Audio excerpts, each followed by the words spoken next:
मेरा नाम इकरा है। मेरी उम्र इस वक्त 22 साल है। मैं एक शादीशुदा लड़की हूँ। मेरे 2 बच्चे हैं और मेरे शौहर वफ़ात पा चुके हैं। मैं अपने ससुर के साथ घर में रहती हूँ। मेरे ससुर एक 45 साल के कड़ियल नौजवान हैं। अभी तक इन पर बुढ़ापे के आसार नमूदार नहीं हुए, क्योंकि वो बहुत अच्छी खुराक खाते हैं।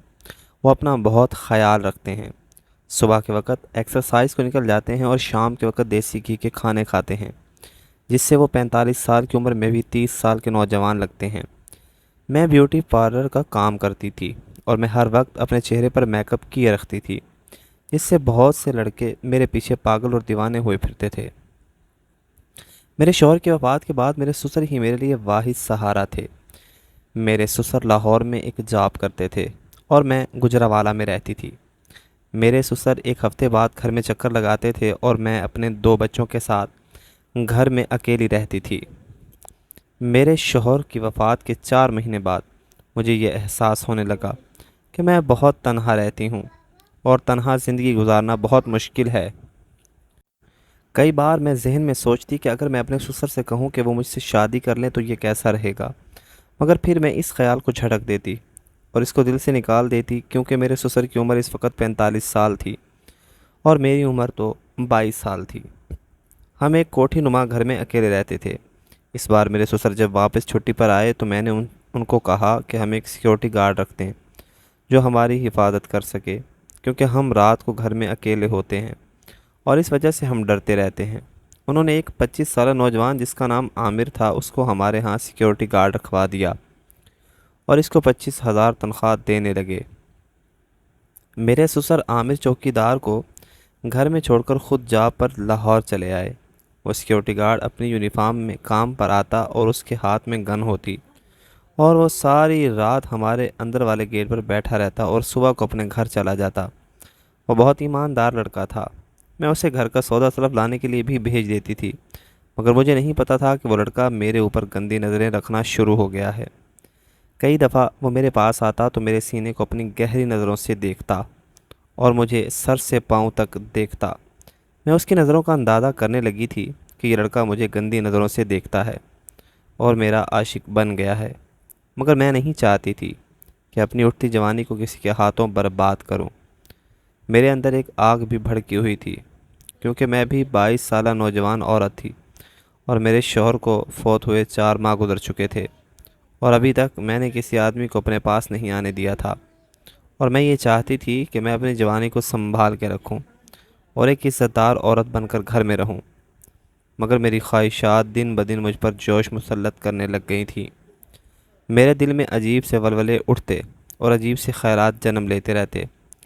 मेरा चौकीदार आमिर जब शाम को ड्यूटी पर आता तो वो अंदर आकर मुझे सलाम करता। मैं कमरे में एसी लगाकर सो रही होती और फिर गेट पर जाकर बैठ जाता। रात 12 बजे दोबारा आता और कहता मैंने चाय पीनी है। मैं उसको एक कप चाय बनाकर देती और वो चाय पीकर दोबारा ड्यूटी पर चला जाता। एक रात वो कमरे में अंदर आया और मैं सो रही थी। मैंने सिर्फ नाइट शर्ट पहनी हुई थी और नीचे सिर्फ एक ट्राउज़र पहना हुआ था। वो अंदर आया और मुझे अजीब सी नज़रों से देखने लगा और कहने लगा मैम मैंने चाय पीनी है, आप मुझे चाय बना दें। मैं चाय बनाने के लिए किचन गई तो वो लड़का आमिर अंदर किचन में ही आ गया और मुझे पीछे से आकर पकड़ लिया और बोला मैडम आप मुझे बहुत अच्छी लगती हैं और मैं आपसे मोहब्बत करने लगा हूँ। वो था भी एक 25 साल नौजवान लड़का और ख़ूबसूरत भी बहुत था। हल्की दाढ़ी रखी हुई थी और हल्की मूछें थी और जिस्म से भी बहुत सख्त नज़र आता था और एक कड़ियल जवान था। आमिर ने मुझे 5 मिनट से बाहों में जकड़ रखा था और मैं भी बहक चुकी थी। मेरे जिस्म की सख्त ख़त्म हो चुकी थी। मेरा दिल था कि कोई भी मेरी सांसें उतार दे और मेरी भी जवानी को हाथ लगाए और मेरी भी प्यास बुझा दे। फिर मैंने उसे कहा कि चलो कमरे में चलते हैं। गर्मी के दिन थे और कमरे में एसी लगा हुआ था। उसने मुझे पकड़ा और कमरे में ले आया। मुझे उसका ये आशिकाना अंदाज़ फिल्मी लगा था और मैं बहुत मुतासिर हुई थी।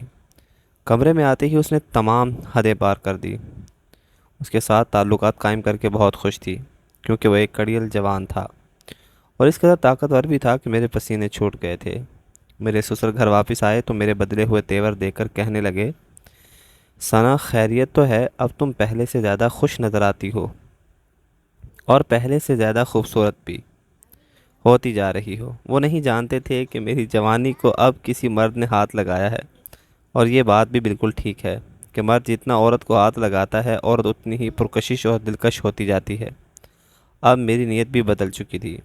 میں عامر چوکیدار کو پسند کرنے لگی تھی اور اس کے ساتھ شادی کرنا چاہتی تھی، مگر اس کے آگے بڑی دیوار میرے سسر تھے۔ میں یہ سوچ رہی تھی کہ یا تو سسر کو راستے سے ہٹا دیا جائے، یا میں کسی طرح سے سسر کے آگے بات کروں کہ میں عامر چوکیدار سے محبت کرتی ہوں اور اس سے شادی کرنا چاہتی ہوں۔ پھر میں نے سسر سے بات کی کہ میں گھر والے عامر چوکیدار سے شادی کرنا چاہتی ہوں، تو میرے سسر نے پہلے تو صاف صاف انکار کر دیا کہ ایسا نہیں ہو سکتا، اور میں اس کو ابھی نوکری سے نکال رہا ہوں۔ مگر میں نے اسے منع کیا کہ اگر آپ نے اسے نوکری سے نکالا تو میں یہ گھر چھوڑ کر چلی جاؤں گی، اور آپ کا کیا ہے، یہ 2 بچے پیچھے رل جائیں گے۔ مگر سسر یہ بات مان گئے اور میں نے اپنے چوکیدار سے شادی کر لی۔ اب میں اس کے ساتھ زندگی گزار رہی تھی اور بہت خوش تھی۔ وہ ایک طاقتور نوجوان تھا اور میری ہر خواہش کا احترام کرتا تھا۔ اب اس نے سیکیورٹی گارڈ کی نوکری چھوڑ کر ہمارا ایک پلاٹ بیچ کر ایک کاروبار شروع کیا۔ وہ کاروبار کپڑے کا تھا اور میں نے اسے ایک شاپ ڈال کے دی تھی۔ وہ شاپ کپڑے کی تھی اور وہ شاپ پر جاتا تھا۔ اب ہمارے حالات پہلے سے بہتر ہونا شروع ہو گئے تھے۔ میں نے سسر کو بھی نوکری سے فارغ کر دیا تھا۔ اب سسر بھی میرے پاس ہی رہتے تھے اور ہمارا کپڑے کا کام دن بدن ترقی کرتا جا رہا تھا، اور ہم نے گجرانوالہ میں 2 عدد فلیٹ بھی خرید لیے تھے، اور ہمارے پاس پیسے کی ریل پیل تھی۔ میں خوش تھی کہ میں نے ایک چوکیدار سے شادی کی تھی اور اسے امیر بنا دیا تھا، اور وہ خوش تھا کہ اس نے ایک بیوہ سے شادی کی تھی اور اسے نئی زندگی بخش دی تھی۔ اب ہم دونوں گجرانوالہ میں خوش تھے، اور اللہ نے ہمیں بہت رزق دیا تھا، اور ہم ہنسی خوشی ایک دوسرے کے ساتھ زندگی گزار رہے تھے۔